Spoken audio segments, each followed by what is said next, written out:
When two cultures collide, which one will stand to liberate the black community? First of all, I need to acknowledge why this debate is necessary. Black News 102. Whose words will survive when we purge the lies? That curse the divine, cast the pearls to swine. Reverse the design, even merge divide. Side net TV when two worlds collide. Might hurt to decide just who verbs will vibe. When we curve all the jive, whether girls or guys. No herbs left alive in this earthly skies. Side net TV when two worlds collide. Clash of the titans, facts will enlighten. Some spitting mad, but they ain't half as exciting. This platform we battle for the souls of man. Those kidnapped and trapped upon stolen land. Doesn't matter where you at on this earth. Africa's the true origin of your birth. Teaching you true health and wealth. Knowledge of self-worth instead of killing your health, going to jail over turf. We all truth seekers asking questions. Should we seek them in the shrine lodge or the lessons? Is the answer ancestral science or religion? Is it freedom or Willie Lynch a little different? Is it Indian, Aboriginal, indigenous people? Should we worship money? Is it still a root of all evil? We all born with mental shackles if we black.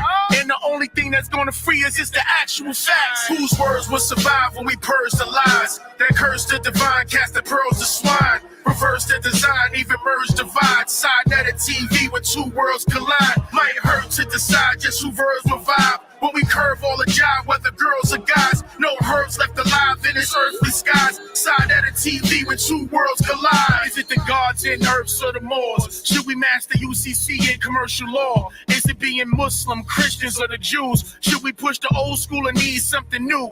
Is it atheism, Egyptologists, Hebrew Israelites, flat earthers, herbalists? To get our people right, I'm in Rod Squad, RBG, or New Covenant. Should we work for it? Should we overthrow the government? Should we all go for self, being savages and vultures? Pan-African, or is hip-hop our culture? Is it nationality or correct status? Should we integrate Me Too or Black Lives Matter? Should we hit the streets with the Panthers? Unify the gangs? Is all-out war the right answer? Are we Asiatic or Arabian? Should we just free Dr. York be Nawapi and a Sabian? Whose words will survive when we purge the lies? That curse the divine, cast the pearls to swine. Reverse the design, even merge divide. Side net TV when two worlds collide. Might hurt to decide just who verbs will vibe. When we curve all the jive, whether girls or guys. No herbs left alive in this earthly skies. Side net TV when two worlds collide. All right, let's get this thing going, man. Chess Master. Hey, we got to show KRS-One some love. You already know I am a MC. Are you one too?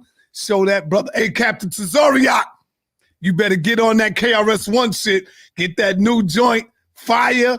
Yo, listen, this is going down. This is also going to be fire. Make no mistake about it. You already know I got Elder Yarah in the room, and RaBorn can't turn on his camera because he's better with Zoom. And he wanted to do it on Zoom, but we're already over here. So it is what it is. This is going to be a one-round knockout. Either one-round knockout for Elder Yarah and RaBorn. A one-round knockout, 20 minutes. All right, the title is RaBorn versus Elder Yarah. Was the Black Hebrew Israelite Doctrine. Hold up. The Black Hebrew Israelite Doctrine. I gotta delete something. I see it's messed up. Was born in America. Okay, I'm gonna fix that. Don't worry about it. I'm gonna fix that. I'm glad I read it just now. But that's what it's going down to be. So we're gonna get this thing pumping right now. And Yarah, I want to give you, RaBorn, I want to give you 3 minutes of an opening to let the people know exactly what it is you are here to prove. And I'm going to give Elder Yarah the same time, 3 minutes as an opening to set the stage to let the people know what it is that you are here to prove tonight. So without any further ado, are there any questions, brothers? Turn on y'all mics. Are there any questions? No, sir. RaBorn, you there? Yeah, you can hear me, right? I hear you now. Are there any questions? No, sir. Okay. No, so let's get with it. RaBorn, you got 3 minutes in your opening round to let the people know what it is you're going to be explaining here tonight. All right, peace. Today's build is about the Black Hebrew Doctrine being born in America. A lot of times we hear this ancient Black Hebrew doctrine always been a part of our culture in Africa, and somehow we brought it to America. The problem is, they knew they were his Hebrew Israelites in Africa, but when they got on the boat, they caught amnesia because you don't see the culture amongst the black people. When we look at the black people who write for themselves in the 1700s, they called themselves something Pacific. They say we are the Africans. When you look at the first writers, or you look at the first people who make the first black town, such as Fort Mose in the 1730s, you have Francisco Menendez, who says he is a Mandinka. Same as you move down the line with Martin Delaney, I'm Mandingo. So the closer they are back in time, they knew their Pacific tribe. As time goes on, because of the transatlantic slave trade, you get to see that. Now, what is the Black Hebrew Israelite Doctrine? That would be the opening of the slides, and you'll be able to see what is being taught. What is that? Where did it come from? I'm telling you people today that it came from the church right here in America. In fact, you'll get to see that they use that information to go against white supremacy and what they were saying in the Bible. However, when you hear the people talk, they start talking about Esau, 70 AD, the world is going to end in 2000, millennialism. You're going to see the magic. You're going to see the origins tonight of where this comes from. There's nothing real ancient of it. It was made right here, just like the Nation of Islam was made here. Is that the real Islam? No, it's not. It was made here to do something specific, same as the Moors, 5%ers, and any other organization. It is homegrown in America. And the question I got to ask you guys, I just want you to think about this. Have you ever heard an African refer to themselves in Deuteronomy 28? Have you ever heard that? Is there any ancient record of this? Is there any ancient records of West Africans calling white man Esau? Today, we're going to learn the origin, where it came from. Since this individual, I don't know, he hunts me down. He claims he wants to challenge everything I teach, which you don't know. Obviously, you think I just talk about Hebrews, which is retarded. But yeah, and this is what we're going to get today. And that's what I'm going to be presenting. It's going to be a one round, boom, boom. And I'm done. All right. You done on time too, my brother RaBorn. All right. So we want to give the same opportunity to my brother, Elder Yarah, and let him get it in. Brother Yarah. Oh, one more thing. RaBorn, I want to make sure. Are you able to show your slides on this? Yeah. Okay, yeah. Good. Brother Yarah, the time will start when you start, my brother. You got 3 minutes in your opening. Paint the picture. Let the people know what it is that you are here to prove tonight. Yeah, I appreciate you signing up for having me on the channel. And again, to the nigga brew, Heat Killer, for showing up tonight. This is what we're going to get into, family, right? We're going to deal with the fact that the gentleman espouses, as you just heard him say, that Black Israelite doctrine or Black or Israelite doctrine began in the Americas, that it has its origins here. This debate is very simple, family. It's very simple. That if we show evidence tonight that Israelite origin, Black Israelite origin, preceded its existence in America, on the shores of America, among our people, then this debate is over. It's a one-hitter quitter. I don't even know why he stepped up to the plate just to talk about maroons or whatever he's want to try to espouse this evening. This is very simple. We're going to talk about what his understanding of doctrine is. I don't think he has an understanding of what doctrine is. He would have been better off talking about theology, which is something completely different from doctrine. But he chose the word doctrine. So we're going to deal with Black Israelite doctrine this evening, right? We also going to get into the fact where my opponent espouses that there's no evidence of Jews or Black Jews in America pre-colonial times. That's ultimately what his argument is about. because he's postulating if there's no evidence of rituals, then these people could not have been here. But we're going to show evidence that they were here, that Black Israelites or Black Jews were in the Americas pre-colonial times. And so once we get into this information, family, it's going to be over really fairly quickly, probably about 1 or 2 slides. I'll be done with them, but I'll continue just to build with the family. So when we get into this information, some people need to know how to actually formulate their arguments and not just throw rhetoric. You're going to hear a lot of conjecture, just like he just did about Deuteronomy 28, that has absolutely nothing to do about whether or not you see Black Jews in America.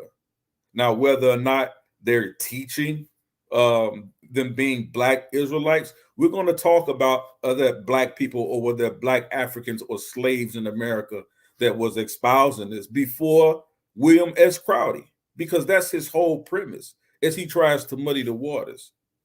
His whole entire premise is that it all began with William S. Crowdy. He's going to talk about the Black church. I dare him to bring up Azusa Street. I'm going to rip you to shreds. I suggest you stay away from the church. Stay away from the AME. Stay away from the Zionist temples. Stay away from it because you're going to die on that anthill. So that's my time. Let's get it.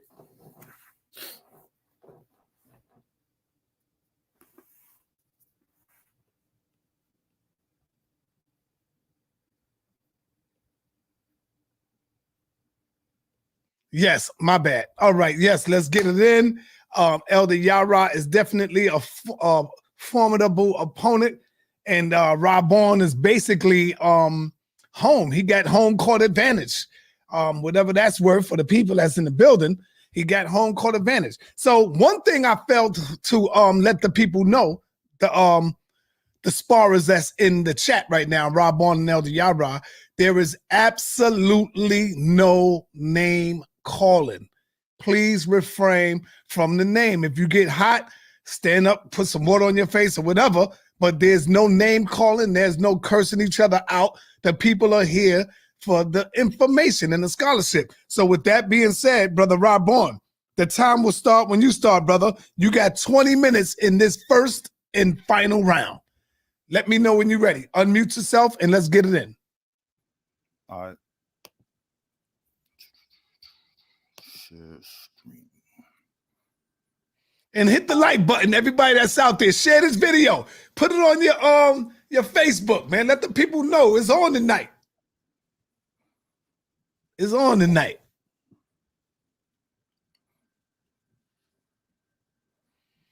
Hold on. Trying to. Yeah, just let me know when you're ready, brother.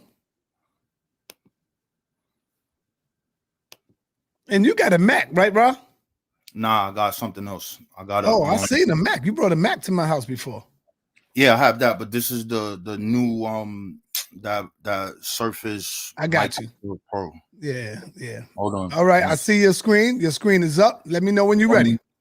Hold on. Yeah. I gotta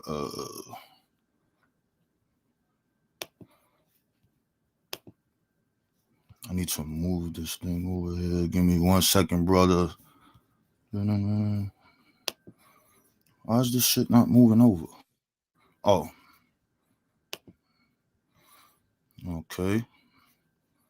Hold on. All right. We're gonna begin the conversation. You can start the time now. Okay, hold on. Go ahead. Go ahead, start, brother. All right. Today's build is Black Hebrew theology, and I'm saying it was born in America. This is the key point to this debate or teaching session. What is the definition of doctrine? This comes from the Cambridge Org. It is a belief or set of beliefs, especially political or religious ones, that are taught and accepted by a particular group. I want this to stick to your brain. It is a what? It is taught and accepted by a particular group, a set of beliefs. Next, here's Hebrew theology. 11 points we're going to go over. White man is the devil, Esau. We are the 12 tribes of Israel. Holiness, Pentecostal Christianity mixed with Jewish practices. We came from Palestine to West Africa 70 AD. Occult New Age science mixed with Jewish traditions. Freemasonry. Africans are Hamites and not Israelites. Interracial churches. Pan-Africanism. Anti-Africanism. Millennialism and magic.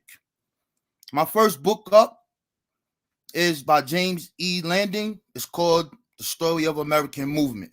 This is the environment that created the Black Hebrew Doctrine. The 19th century in the United States was a turbulent era in the history of American Protestantism. And access to separation compounded the number of Protestant bodies, erroneously a movement which gained rapidly with the beginning of the independent Black church bodies. Added to this were the separations occasioned by the Holiness and Bible Conference movements, and shortly after the turn of the century, the Pentecostal movement.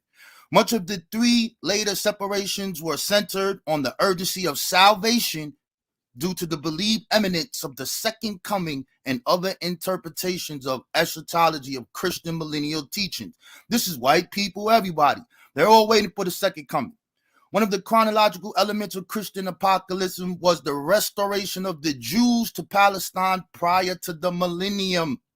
A belief that occasionally many spurious efforts to locate the lost tribes and gave rise to the concept known as Anglo-Israelism. So these are the white people who are saying they are the Israelites. The work of the London Society for Promoting Christianity Among Jews figured prominently in the former and teachings of Richard Brothers in London and later. The travels of Henry A. Stern, on behalf of the London Society, brought information to the world about a group of blacks who are adherents to the ancient form of Judaism. That would be your Beta Israels. All of these elements fused in the United States following the Civil War and gave rise to much free interpretation of the elements of the Bible. The oral tradition became an important element in combining these developments of the 19th century of the Protestantism with fervent efforts to seek holiness and better understand and predict the events surrounding the millennium. In the American South, the development in the Black churches was coupled with the beginnings of a new form of legal Black disenfranchisement known as Jim Crow. It was this historic context of Black Protestantism in the American South that gave birth to Black Judaism. Next book, Chosen People. We're going to start with Bishop William Christian and the Church of the Living God. In 1890, two pioneers of Black Israelism, William Christian and William Sandys Crowdy, both combined holiness Christianity with Freemason and taught that the Israelites were Black. Christian was a slave in Mississippi and began preaching at the age of 19 in rural Wrightsville, Arkansas. He preached for 13 years before he received a divine revelation, telling him that he had been preaching the doctrine of men, not God, and teaching a new doctrine. I want you to pay attention to that. You're going to see all of these people, there's no oral tradition from their family. God tells them that they are Israelites and they are in the church. In 1899, Bishop Christian founded a small group that he named the Christian Friendship Work, then the Church of God, and finally the Church of the Living God. Those churches and the various churches, they spawned Christian thought that the ancient Israelites were Black and the contemporary Blacks were descended from the ancient Israelites. This is the formation of doctrine teaching, not someone who says they are a Jew. This is the formation of the doctrine. Here is how he does this. William Christian Doctrine. Question: was he a member of the Black race? Yes, Matthew 1. How do you know? Because he was in the line of Abraham and David the king. Question: is the assertion of sufficient proof that Christ came from the Black generation? Yes. And you can see the rest here. What color was Job? This is the formation of doctrine that you will not see anywhere else. This is what we're talking about. William Christian. Clearly, this line of Jesus raises the Black race to a position counter to the prevailing white thought and dominant Black thought of the time. It makes Blacks lineal descendants of biblical patriots and through the line of genealogy descendant of Jesus Christ, who was of a Black race. It also counters the Anglo-Israeli theory, which assigned to the white race the millennial role to be restored to Palestine in line with Christian theology. This all has to do with great awakenings, and this is all happening in America. Using the same exegeal mechanism of those who espouse such doctrines, Reverend Christians simply replaced whites with blacks, and it was also a view which opposed to the espoused by many whites, some of who were Baptist ministers. The blacks were not humans at all, but descended from some bestial origin. So this was created to go against that we are curse of Ham and all these other things. And they read the Bible, took this, and came with their doctrine. Next, we have the Church of God and Christ. Bishop Christian's contemporary was none other than Bishop William Saunders Crowdy, founder of the Church of Gods and Saints in Christ. He ran away after a fight with a white man in 1863, joined the Union Army, serving as a cook. After he was discharged, he purchased 100 acres of land in Guthrie, Oklahoma, where he was the pillar of the community, serving as a deacon in the local Baptist church. He becoming an active Prince Hall Freemason. Guthrie at that time was a heavily standpoint. How does he become a prophet? How does he find out that we and he is a Hebrew? Obviously, that's not what he was doing originally. Let's see. The biggest adventure all came in 1893. The father, happy-go-lucky, whom everyone liked, began to act strangely. He often didn't know when people were talking to him, but would sit staring for longer periods of time. Sometimes his lips were moving, but no sound came. His wife thought that the result of too much kerosene with his brothers, who she accused of making her husband drink when she was not at home. She asked him to give up his lodge meetings, for he was an adherent Mason, but he had rarely attended the meetings for quite a while. This strange behavior, commencing in 1893, was the beginning of a series of divine revelations through which Crowdy received instructions about belief in the manner of the founding of the true church. So both of these people, God came and told them that they were nigger brews. Here, so we clear, the original black Hebrew Israelite doctrine. Both Christian and Crowdy were both slaves in the South. Both became active in the Baptist church. Both were Masons and incorporated Masonic symbolism in their movements. Both used biblical weapons that placed emphasis on racial harmony and vigorously opposed discrimination and racism, promoting a biracial church. Yes, white people was a part of the church. Both proclaimed black genealogical descent from original Israelites and taught that biblical patriarchs, the Israelites, and Jesus were black. Both placed emphasis on the Ten Commandments as a mandated social code. Both forbade wine. Both made foot washing a mandated ceremonial tradition. So the original black Hebrew culture, you was washing feet. Christians referred to the churches as temples and Crowdy as tabernacles. Both stated that the truths which they taught have been made known to them through divine revelation. Next person, Prophet Cherry. He's a self-described educated black seaman, railroad worker from the deep South. His exact origins are unknown, but his own account was visiting a foreign country in his native land. He returned to Tennessee and in 1886 said he founded the Church of the Living God, later moving to Philadelphia. The founding date of 1886 is according to Cherry's own account. Landon and others point to a date that is probably fabricated in order to usher up the Church of God and Saints in Christ claims of the first black Jewish group. There is no mention of Cherry incorporating any of this in any black newspaper. We have newspapers.com. We looked. But let's look up more divine crazy revelations or how they found out they were Hebrews. According to another account, stated that Prophet Cherry was sent personally by Christ and the personages of the prophet Elijah to lay down the foundation of the Church of the Living God and to be a successor to Father E.D. Smith, who had founded the group. Smith had actually founded a group known as the Triumph, the Church and Kingdom of God in Christ in Baton Rouge, Louisiana. After receiving divine revelation, again, more revelations, in 1897, despite the fact that the message was not speeded to earth in 1902, the world and made known to the world in 1904. About 1920, Father Smith left for Ethiopia and left Prince Allen in charge of the church. Until Prophet Cherry arrived, Prince Allen went before the congregation and said, "Here is the prophet." This was probably about 1920. So you have that Elijah. All right, more goddamn revelations. In Prophet Cherry's visions, it had been revealed to him that the Hebrews of the Old Testament were in reality black men whose descendants were the house of Israel. The present day black Jews, although the only real Jews were and are black, not all blacks either in biblical times, or at the present are Jews. All mankind was black, into the days of Isaac and the births of Esau and Jacob. Esau's birthright was not stolen but purchased by Jacob. The descendants of Esau became red or white people, hated by God. And its descendants of Jacob became black, beloved by God. Only blacks who can trace their lineage through the tribe of Jacob or Israel were real Jews. Only Cherry was called to identify the true Israelites, since only he knew. So he's the one who knows. If you want to find out you're an Israelite, you got to go before him. So his teachings is different from the other two. This is the origin of this. The Church of God subscribed to a dispensationalist theology, popular among evangelical Christian groups and the period. Cherry and his followers believe that history has been divided into 2,000-year periods, corresponding to God's covenant with humanity and described in biblical texts. The first dispensation was the flood, God's covenant with Noah. The second, Jesus' birth. The final, the millennium, signaled the rapture and the second coming of Jesus. Cherry employed the commonly used millennial text of Revelation to describe the battle of Armageddon.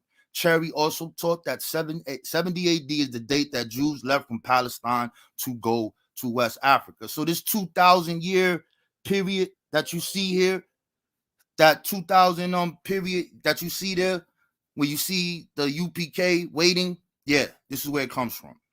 Let's keep moving. Now we have Rabbi Arnold Ford. Him and Mr.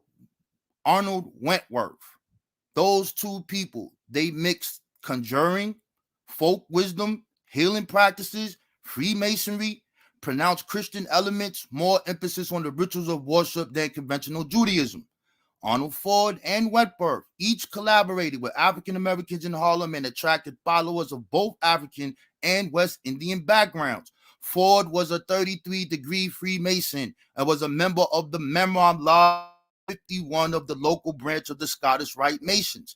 In the Garvey movement and his Masonic Lodge, Ford met people interested in Black Israelite ideas, including Jamaican board seaman Samuel Valentine, Bishop Saint of the Vine. Then he met Mordecai Herman. Herman spoke Yiddish and sold Jewish literal items. He started an Israelite Masonic organization known as the Moorish Zionist Temple of Cusham in 1921, which lasted only for a year. Ford became involved with Herman as a business partner, and they collaborated with Valentine, etc. Mr. Ford. Ford's preference for the terms Hebrew and Israelite rather than Jew helped to carve out an autonomous identity. He said, "We are Africans." He declared in blow 3-word sentences. Ford used the category of race, but not to signify color or geographical origin, but rather culture and human virtues evolved. So you can see the original Hebrew Israelite doctrine with Christian and Crowdy. They're not anti-African. They're Pan-Africanist Freemasons, but Cherry is a little different. But let's keep moving. Ford's theological depth to esoteric and Islamic religious practitioners active during the Harlem Renaissance, with whom he had come into contact through the Garvey movement, can be seen in fact that he integrated some Islamic practices, such as the observance of the fast or Ramadan. This is interesting. According to an early account, he was through the Garvey movement that Ford became friendly with these voodoo men and glorifiers of Mohammedanism. So now, here's something that I grabbed from the Schomburg Museum. So this is a primary here. So what he does is he writes Rabbi A. Wentworth. And when you see how he opens this letter up, he says, "Greetings to yourself, your family, and your congregation, and the blessings of Allah." Why are you not saying Yahweh? In any event, he says, "I have sent you by post registered your certificate of ordination.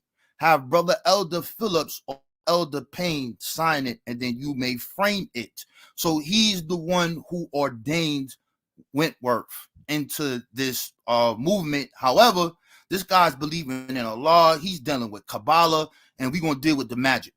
But it's interesting how we see this anti-African rhetoric, because when he's there, he's telling his brother this: "My dear brother, if I ever need your help, it is now. I need a representation in all of America, a strong and determined character. I hope you will fill this bill for me. I will give you full authority to represent us. His Most Excellency Majesty Haile Selassie II, Emperor King of Ethiopia, His Highness Halial, and his excellently Kentaba, God bless them. They are with all of you for good. In any event, this letter is to get black people to go to Africa. Where did the hate for Africa come from? I don't know. Tazariak and the rest of them, they're not walking in the ancestors of the goddamn faith. It's very weird. In any event, with the support of the hundreds of members of his club, Ford and 3 followers left for Ethiopia carrying a formidable petition to Emperor Haile Selassie. He died in Ethiopia as well. Next person. I also got this in the Schomburg Museum. It is called The History of the Negro Jew. So this movement that you hear about, the Morris Zion's Temple, the one in 1921, it is actually older. This is totally different than all the rest of them because this is true Judaism and there is no Christianity mixed in it, no washing feet, no none of that. But it is also biracial. Here we go. The first Negro Jewish congregation in the United States was founded in 1899 by Rabbi Leon Richelieu. He claimed to have been born in Ethiopia. Richelieu Temple was known as the Morris Zion Temple. The members of his congregation were both Negro. 3 minutes, RaBorn, 3 minutes. I'm almost done. And white. Richelieu received his ordination from rabbis in the United States. Also, he never applied for membership in the New York Board of Rabbis. He met both Arnold and Wentworth Matthew were members of his congregation. When they approached him and asked to become rabbis, he said, they're not good enough. So here's Rabbi Wentworth Matthew, right? He founds the commandment keepers, etc. But we want to get to the interesting thing here. This is the church foundation. Here, 1929, when you go in the doors, he's called the bishop. And it says, meet thy God, Jesus saves.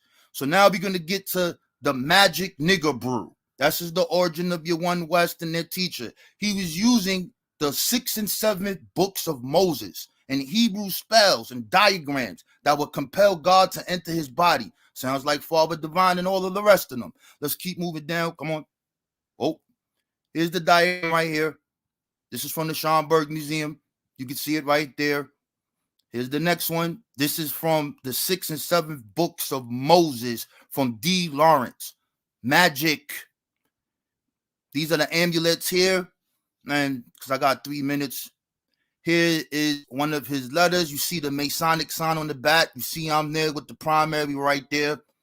And we're going to go down. Hold up. Oops. Let me get one more. Hold up. Let me get one more.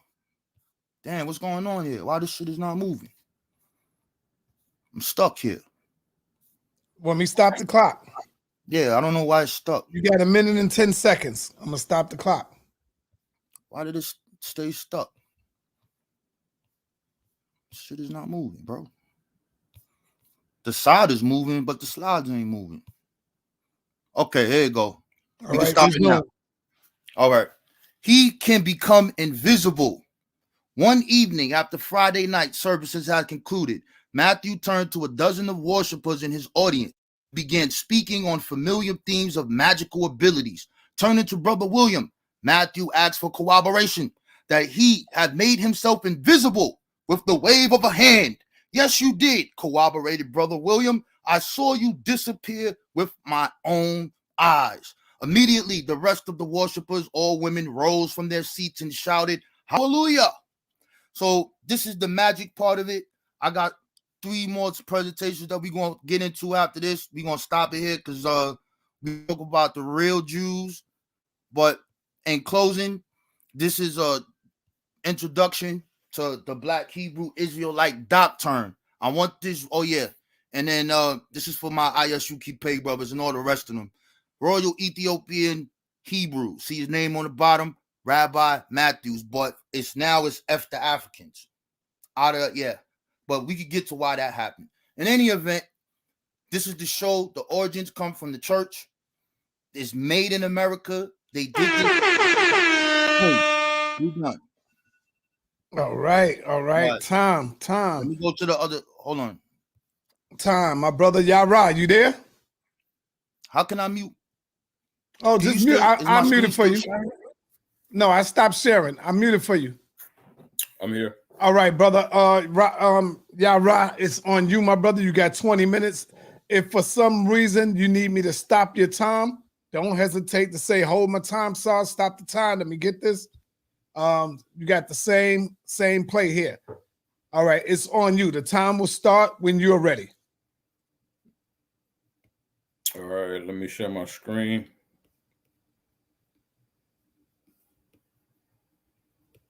I see your screen. Just let me know when you're ready. I just want you to see the time starts. Your screen is ready. Yeah. All right, let me do a presenter's view so y'all can see it. All right, can you see my screen clearly? Yes, your screen is there. All right, let's start it. All right. Right. So 20 minutes, real quick. As I said, family, come on, bro. Like, let's not do this. A time before William Sanders Crowdy. We're gonna deal with the elephant in the room. We're gonna hit him point by point, right? And the pioneers of the Black Israelite movement who came before him. You got to understand what he's positioning. He specifically stated, right, that the Black Israelite movement and the tenets that they taught only began with these gentlemen, William Crowdy, Christian and Cherry, and a few others. Now let's really get in and unpack what he said, right? So let's deal with William Crowdy. And I want to bring something out to you guys, right? He went over William Crowdy's background, but I'm going to do it a little bit, right? William Crowdy was born St. Mary's County, Maryland, August 11, 1847. At 16, he joined the United States Army, served in the Civil War in 1863 to 65. He then became a quartermaster sergeant in the 5th Cavalry in 1867. He was discharged in 1872. Now, listen, people, while in Guthrie, Oklahoma on Tuesday, September 13th, 1892. We're talking about origins. Anytime you come into a discussion or a debate or an argument and you start off with your premises being an origin, you must show a timeline. Not all of this conjecture. That's the crux of this debate. What was the origin of these tenets? So these origins of these tenets, is he espousing began in 1892? Let's see if his information lines up with what he's been saying. September 13th, 1892. The Lord God appeared to William S. Crowdy in the vision, telling him that he wanted him to redeem Israel out of spiritual bondage. You can see the source at the bottom, right? Here's RaBorn's established timeline. This is what he gave you guys. He began in 1888, was his earliest date, to 1929 was his latest date. That's the timeline that RaBorn just established in this 20-minute runaround, right? Then he went on to different tenets. He talked about dispensationalism, right? Dispensationalism is what the covenants of Noah, the covenants of Abraham, the covenants of Adam and Eve, and what those different things meant that he claims only began with William Crowdy, William Cherry, and Brother William Christian. But we clearly see that it was first developed by John Nelson Darby, who also has his own Bible, the King James Version or the Darby Bible, with his annotations and notes. That was created around 1830, well before 1892, before William Cherry and before Crowdy began their evangelism, before they began talking about that they are the children of Israel and then what the quote-unquote Black Hebrew Israelite movement. These things were already in existence. How can you create something, RaBorn, that has already existed before your time? It's impossible to do so, sir. Then you go and you talk about feet washing, because these are the main things that you really wanted to hang your hat on. I told you don't down these anthills. Feet washing. Feet washing is an ancient African culture. It's a ritual. They didn't create that. That didn't start in the United States. That's an African ritual. Let me see if I can hit the link on that really quickly. Let me see. Uh-oh, that knocked that out. Hold on. Let me see it. Right here. Right? The cultural resources, the African American lectionary, feet washing, right? That's an African practice, bro. That's an African practice. That didn't start in the Americas. We read about feet washing in the Bible. That was well before 1833, well before 1611, well before the establishment of the King James Bible. Feet washing is an African ritual, family. Let's continue. Right? You got me going through this. RaBorn. This is from your information, right? In the 1890s. This is where you began your information again. 1890. RaBorn. And you say all these things didn't come about until 1890, that they weren't heard of to our people or to people of pre-colonial times. To people didn't call themselves Jews, or black people didn't call themselves Jews, or slaves or African descendants of slaves called themselves Jews. This is what you said. You also went into the original Black Hebrew Israelite doctrine. There's no such thing, RaBorn. There's no such thing. Again, your timeline starts in 1893, right? You claim that these people created all of this during these times. Let's continue. A doctrine, a principle or position, a body of principles, and a branch of knowledge or system of belief. Dogma or Catholic doctrine is an example. A statement of fundamental governmental policy. A principle of law established throughout past decisions. A military principle, a set of strategies, something that is taught, teaching, or instruction. Doesn't the word Torah mean instruction?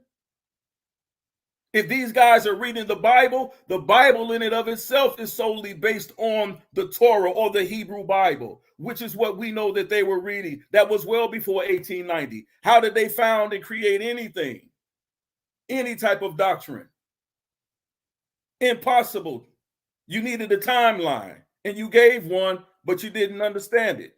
Let's continue. What is Black Hebrewism, aka Black Judaism? How was that defined, RaBorn? Judaism has been present in sub-Saharan Africa for centuries. Beginning in the 15th century, Jews who were fleeing persecution in Spain and Portugal founded small mixed communities down to the west coast of Africa. There was also an indefinable Black Jewish community, which was probably of Spanish origin in the West African kingdom of Loango until the end of the 19th century, right? That's from Tudor Parfit. Let's talk about what the origins really are. They didn't begin in America. Let's see how they got there. Let's talk about that, right? Black Hebrewism, Black Judaism defined, RaBorn. Generally speaking, the terms Hebrews, Jews, and Israelites all refer to the same people. The nation which sprang from Abraham, from Isaac and Jacob, a nation promised and chosen, a chosen people, chosen by God in the Old Testament, Genesis 12:1. This also still precedes your timeline of 1888 to 1929. This blows you out of the water. You have to base your argument on a timeline. If you say something is the origin or it began somewhere, you have to show the timeline. You gave the dates. You gave the dates. This is already over. Each term emphasizes some aspect of this people's origin or background. A time before William Crowder. Let's talk about the elephant in the room, RaBorn. Is there historical evidence of practicing Black Jews in America during slavery? Let's talk about it. Black slaves confirmed as Israelites. The following evidence, let me shout out to Dante Fortson. The following evidence was published in 1985. It confirms that the belief that Black people are Israelites is not new. It has been around at least the last 119 years, and not just since the 1960s, as some people falsely teach. I'm going to go back further. The Black Jews, the religious challenge of politics versus religion. This is a swipe what you took at our brothers in ISUPK. Didn't just this begin with them. Let's go back a little further. This from Cambridge University Press, right? The Black Jews in the same claim. In the first months of 1879, you're still out of the ballpark. You started your timeline in 1888. In the first month of 1879, there was a massive migration of some 5,000 Blacks to the northern territories in the United States, mainly Kansas and Oklahoma. This exodus was of despairing Blacks seeking a refuge, a place where they could, where their political rights would mean something, where they would be free, economic exploitation and different things of that land. Let's continue. From the 1900s onward, North South Carolina were overrun by Black preachers. You get that? That didn't happen until the 1900s. RaBorn, your timeline is horrible. Your timeline is horrible. But I'm going to show you something else. A historical example supports the hypothesis. What hypothesis? From 1900 onwards, North South Carolina were overrun by black preachers who were propagating a doctrine according to which the lost tribes of Israel was none other than the Negroes. Although this might at first sight seem an odd claim, it can be seen as reflecting the beliefs that some black slaves, that means before 1863, RaBorn, that some black slaves had held during the captivity when they were interrogated on their origins, their destiny. A historical example supports this hypothesis. Let's get into it. A slave uprising took place in Richmond, Virginia at the beginning of the 19th century, which was led by a slave called Gabriel Prosser, an outstanding personality who had acquired some knowledge of the Bible. He frequently referred to it in order to convince his brothers that they were the descendants of the Israelites and that God would free them from slavery as he had their ancestors. He identified himself with Samson, his favorite biblical character. Like Samson, he wore his hair long as a sign given by God and an alliance made. It is well known that in 1500 years before Islam, Judaism present in Africa. Travelers' tales and stories of journeys across North Africa, the Sahara, and the Sudan provide considerable evidence of the existence of Jewish communities on the African continent. We know this from time of St. Jerome, from 340 to 420, a chain of Jewish commercial towns stretched almost uninterrupted from Mauritania, where we get the word more from, or Blackamoor, to India. So we see this has already existed before 1863. We have Gabriel Prosser specifically in the year 1800. Started a slave revolt uprising in 1800, claiming that he was an Israelite. He didn't get that from Crowdy. Crowdy wasn't born until 47, almost 50 years later. Cherry after that, and William Christian after that. You're dead. You needed an established timeline. This is a fact of history. Esau is the white man. Crowdy revelation or historical fact. You said he came up with that. Let's see who actually started that. William Beeston, the Roman Empire, the Empire of the Edomite, 1853. You're still out of the water. You're dead. Cherry didn't start until what? 1892. 1896, the Roman Empire, the Empire of the Edomite. You have William Beeston in 1853 making connection that Esau or the Edomites or Esau was the white man or the Roman Empire. That didn't come from Crowdy. That didn't come from Cherry. Your information is skewed and flawed. Your confirmation bias is showing. Let's continue. William Beeston, the Roman Empire and the Edomite origin. Strong evidence that the Roman Empire is of Edomite origin. Left our minds in bewilderment is one to be studied. That's from the Church of England. William Beeston, in his book, The Roman Empire, the Empire of the Edomite, contends the Roman Empire was of Edomite origin, displaying a great amount of research into ancient documents and traditions, and gives some sound expositions of a few obscure parts of sacred oracles. The Hebrew word Edom means red and is derived from the name of his founder Esau, the son of the Hebrew patriarch Isaac, because he was born red all over. As a young adult, he sold his birthright to his brother Jacob. And I'm going to continue with that. Thou shalt not abhor an Edomite, for he is thy brother. The Tanakh describes the Edomites as descendants of Esau, Deuteronomy 27, verse 3. Crowdy didn't create this, brother. He didn't come up with this on his own. The origins clearly didn't start with Crowdy. Was Esau the white man? It's documented history here, right? At the time of his publication, Beeston's research overturned in the minds of some long-standing notions concerning the origin of the Roman Empire, or at least cast considerable doubt upon them. Edom appears in written sources relating to the Bronze Age and to the Iron Age and in the Levant, such as the Hebrew Bible and Egyptian and Mesopotamian records. You can't come against this information. Your premise falls flat. Again, let's go back to Gabriel's rebellion, another view in Virginia in 1800. The purpose of the rebels was clearly expressed in the battle under which they planned to march, to which eloquently stated death or liberty. The assault planned August 30th, 1800. Although it never came together, torrential rain caused confusion and traitor from within the group. That's that Esau I was talking about, that black Esau I was talking about, Sarnetta. Blacks can be Esau too. They confederate against Israel. That black traitor within the group warned white authorities of the impending attack. Gabriel's careful plan and demonstrates that some enslaved people actively resisted slavery and were well informed about the world beyond their own harsh circumstances. Given the heightened political violence of the 1790s, Gabriel believed that he could forge an alliance with some Democratic Republicans against the common Federalist enemy. The timing of the revolt, just before the 1800 election, makes it a radical expression of anti-federalism. Those who were Confederate, as Psalms 83 says, those are Confederate against Israel. That's who Esau is, my brother. That didn't begin with Crowdy in 1996. 5 minutes, my brother. 5 minutes. Let's get into this. Islam and Mount 5 Vernon, minutes. right? I got you. This talks about George Washington and how he described his slaves. Here's the notion right here. By 1799, most of the enslaved individuals at Mount Vernon were second or third generation Americans. Some enslaved people were involved with Christian denominations in the area, including the Episcopalian, Baptist, Methodist, and the Quaker communities. This is in 1799. However, elements of both Islam and other traditional African religions are found in the documentary and archaeological records of Mount Vernon's enslaved population. Evidence of similar cultural survival has been found as well. Let me get to it, what George Washington himself says.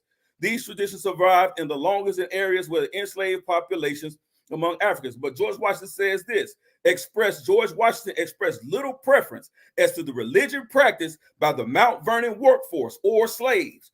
Writing in March of 1784, RaBorn, Washington noted, if they are good workmen or slaves, they may be of Asia, Africa, or Europe. Asiatic slaves? Let's get into it. They may be Mohammedans or Mohammedans or Muslims. They may be Jews. You mean he had black slaves that he recognized were Jews? In 1784, RaBorn? This is 100 years before Crowdy. Black Jews or Christians of any sect, or they may be atheists, right? Let's get into the black Jerry, man. I don't even want to get into that. You can't even handle that. That's too much. That's too much. That's too much. The meaning of chosen people. The chosen people has always been talked about. It's equivalent to Hebrew Israelites. It's equivalent to Jews. It's equivalent to nigger brews, as you say. The chosen people, black people in slavery, always refer to themselves as that. Wilson Moses in Black Messiahs and Uncle Tom's 1983, he says African Americans who adopted the rhetorical formulary of a black Jeremiah included Prince Hall in the 18th century, founder of the Black Freemasons, the Afro-feminist Nexua Mary Stewart, and clergy such as Absalom Jones and Richard Allen of the African American Episcopal Church, the first independent black denomination in the United States. These people always refer to the Hebrew scriptures. The Jeremitic tradition comes from the book of Jeremiah. And that staunch movement for the Israelites of freedom as a chosen people, the 6th century Hebrew prophet. They always manifested these elements in their insurgence against the nationalist ideology. That has always existed. RaBorn, go read Wilson Moses' work. Let's go read it. 2 minutes. Ethiopianism, the earliest African-American religion, that began in 1889 in the Timbu Tribal Church in 1884. That began in Ethiopia. How did it get to the Americas? These people always considered themselves to be Israelites, to be the people of the book, the chosen people, RaBorn. What you're reading and you're talking about, Cherry, you're reading about things that he read about, things he studied about. He was a well-traveled man. Did you not bring out that his father was a preacher? You didn't think that had any influence on him? William Crowdy? Let's not come with conjecture and innuendo and illogical fallacies and things you can't substantiate. And you bring up Deuteronomy 28. All of these things deal with doctrinal teachings. This is what you based it on.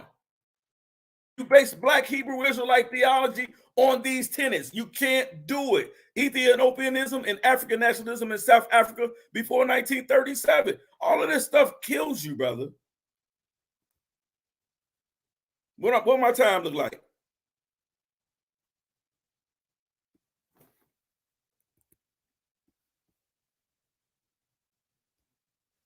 You have 30 seconds, brother. I got 30 seconds. Yes. Okay. Don't worry, I got another round. Okay. Man, before his date. This is the real account. The land shall be deluged in blood. We're going to talk about the real account of the Nat Turner Revolt. Well before Cherry was in existence, well before William Crowdy was teaching anything about the blacks were Israelites and all of that. Nat Turner, who is found to be a chosen people and an Israelite, also waged war against the master, the white slave master, against Esau.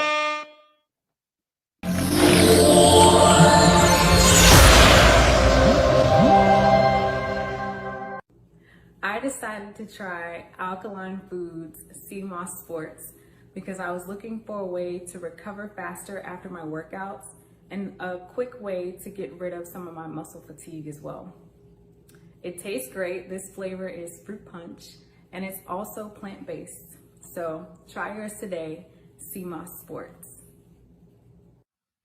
All right, brother RaBorn, is you next, my brother. You up next.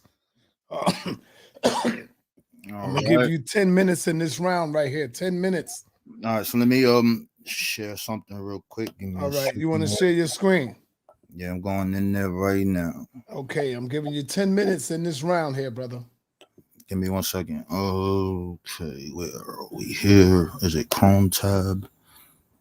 What is that presentation? Powerful debate between these two brothers right here. Okay. Powerful information. All right, I see your screen. Your screen is up, RaBorn. Let me know when you're ready. You got 10 minutes. Yeah, give me 1 second. Hold on. Scroll back up here.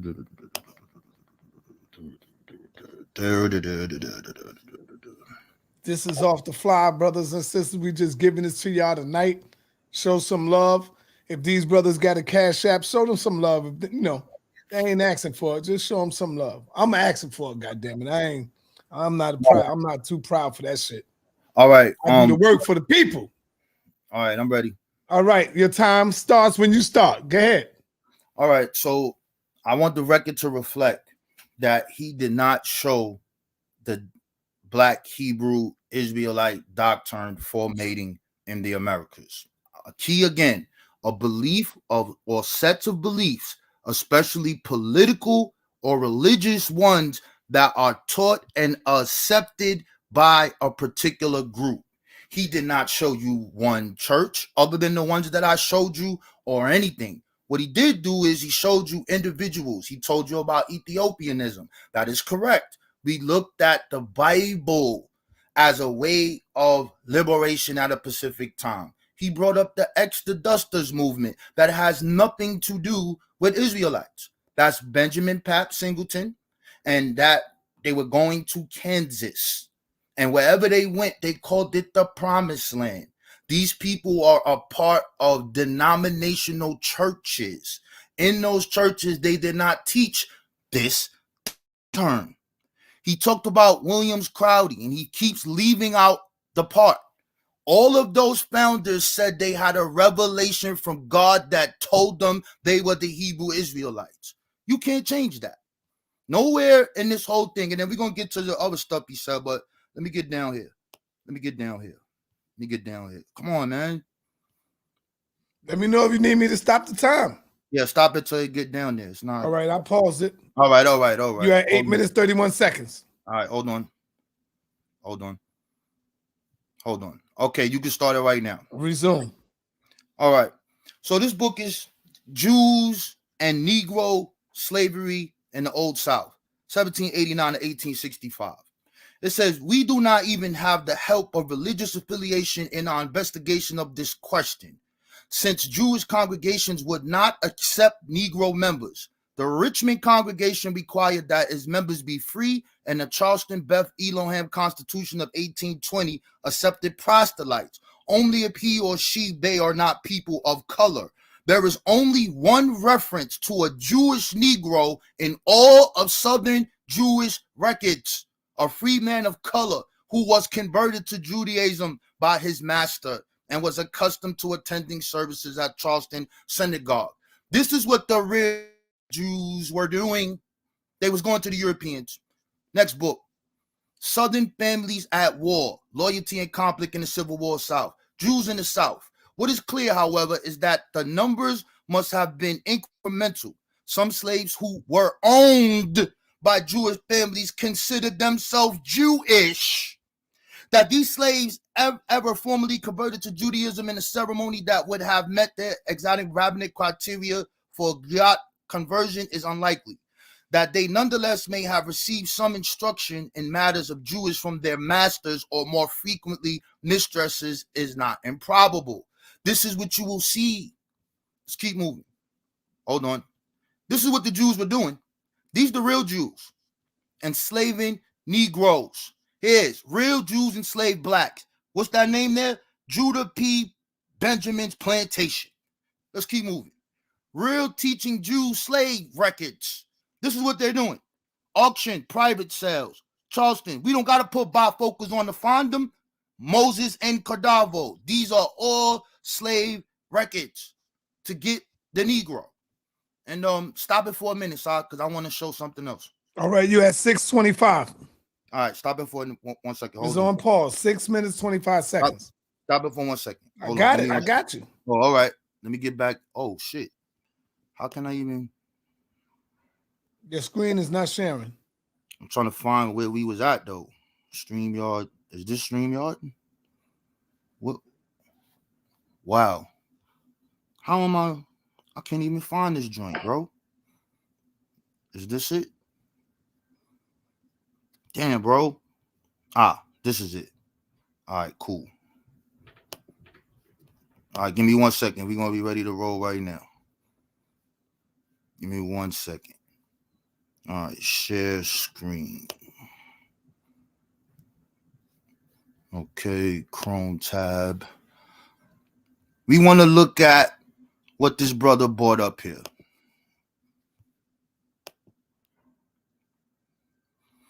So your screen is sharing. So if you look on the right, time resume.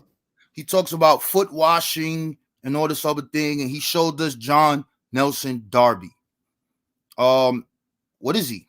An Anglo-Irish Bible teacher. Where is he teaching that the black people are the Israelites? Why would you show me this? Did he set up a congregation of black people teaching that they were Jews? That's the name of the debate. The Black Hebrew Doctrine. All of it. You haven't shown that. And lastly, you can stop one more time, sir. Pause. You got 5 minutes, 49 seconds. All right. And I'm going to get to my other joint. So let's open this up here. So now we're going to go open something else. And you really messed up when you did this. I don't know why he did that. Is my screen sharing? Yes, your screen is sharing. What do you see? John Nelson. Oh, no, that's not. All right, you got to go out of it and come back in. Go out of your screen, sit there. Now come back in. Screen share. Okay, Chrome tab. Okay, is this it?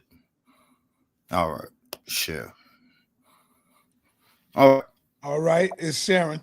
So this guy brought up Freemasonry. This guy brought up Prince Hall. I don't know why. Why did you bring up Prince Hall? Only God knows why. And that's who you believe in.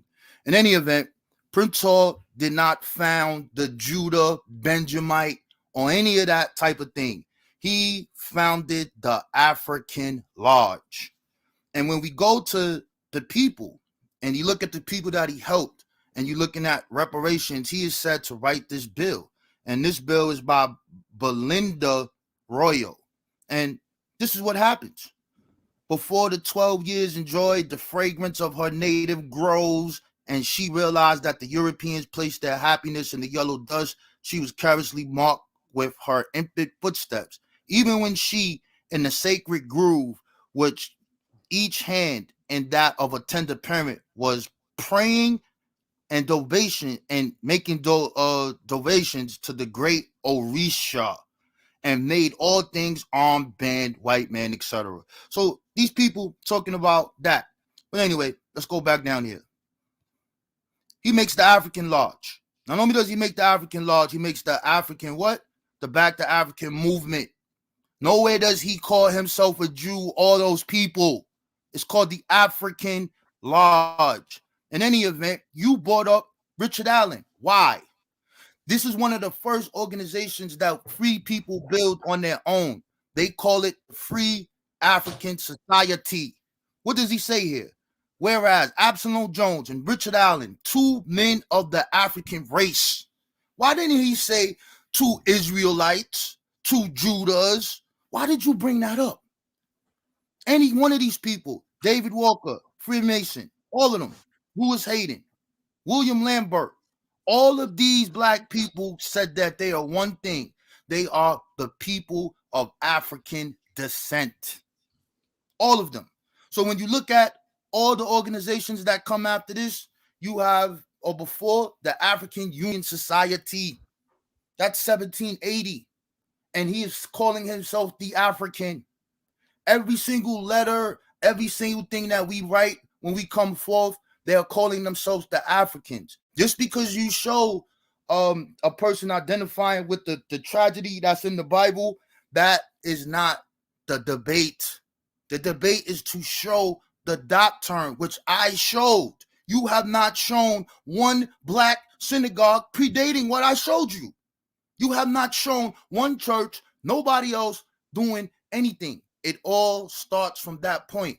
Everything you said was weird. I just was just sitting here. I thought you was about to come with some atomic bombs because they was in the black church that make them Israelites. That's what that's what that means. You're in the African Methodist Episcopal Church. Why isn't it called the Benjamite Episcopal Church? This debate is, that's why I said one round, B. It doesn't make any sense. And hold on. How many minutes I got left, sir? How many minutes I got left? All right, you got 2 minutes and 20 seconds. Right, and we gonna put this one more thing in here. We're gonna put one more thing. I had to download or send myself to my what's his name? Go to my inbox. Hold on.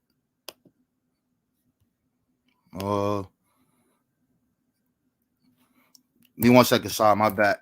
Gmail. Come on, open up. Open session. All right, this next thing right here, this will take real. What the hell?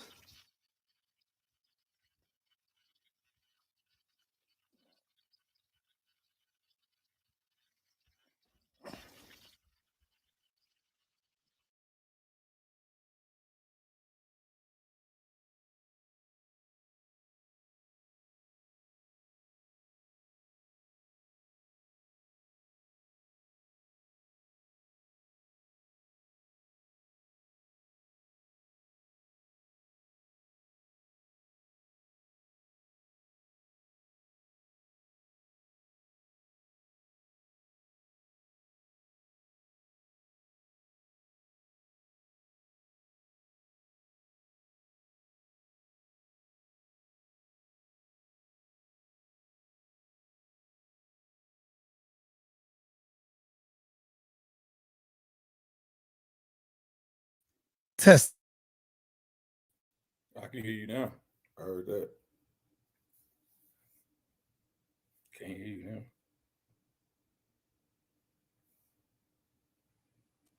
You got 2 minutes and 18 seconds, RaBorn. Did y'all hear that just now, or was I the only one?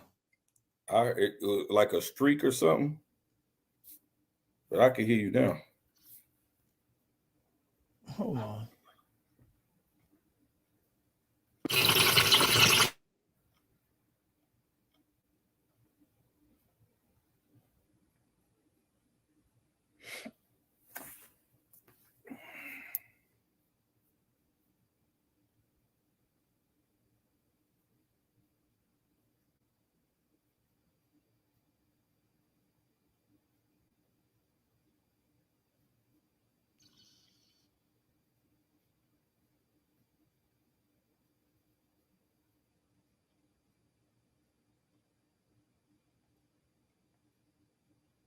1 2 1 2.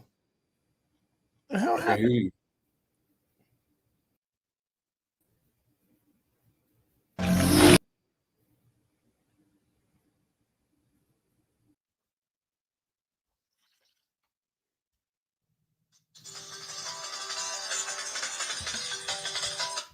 What's up, Jay?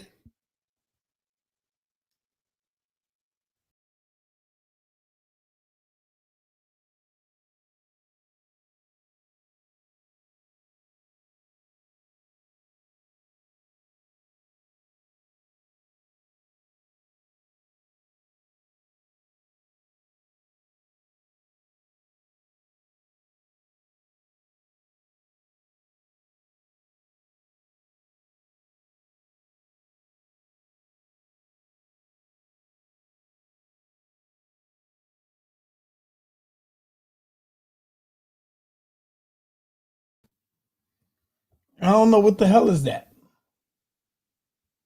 Am I the only one hearing this? Nobody hear this? Nobody is hearing this? Yo, so I had to come back in on my phone. My whole shit just restarted, B. You can hear me? What the hell is going on? I think that side got issues. This stream, I told him, man, get with the Zoom, bro. Lesson for everybody: don't switch from Windows. Don't leave. Don't ever leave your goddamn Mac. I don't know why I bought this shit, bro. But yeah, man, the next thing I was gonna show was the first advocates that came to the Americas, but I like to show it versus talk about it, and it's a very important point because it's dealing with the primaries. But and to get back, in any event, the goal here was to show the established doctrine that was set by black people. I don't think the brothers showed this at all. Didn't show the teaching of this. That's what that means. Why would I show the teaching of that? I showed the teaching of that